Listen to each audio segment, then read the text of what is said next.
अस्सलाम वालेकुम। मैं सरैया बोल रही हूँ और मेरा एक बेटा है, वो मज़दूर है जमदा ही।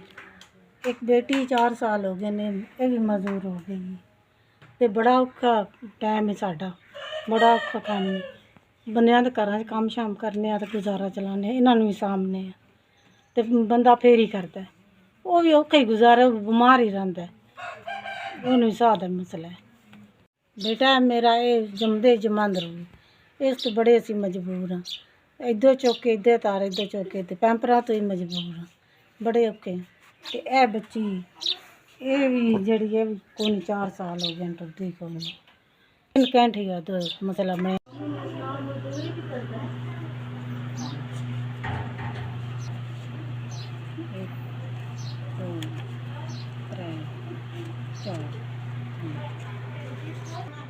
अल्लाह तुहानू बाहला देवे तो 12,000 रुपया जेह्ड़ा तुसें भेजेआ।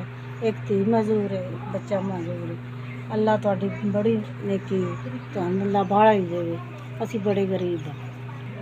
12,000 दा असीं अपने पुत्तरे दा भी इलाज कर लांगे, धी दा भी कर लांगे, दोवें च मजदूर च। अपनी धी दियां कोई 4 चीज़ां लै देवांगे, पुत्तरे दियां दवाई शवाई पैंपर। 12,000 भेजेआ, अल्लाह तुहानू बाहला देवे।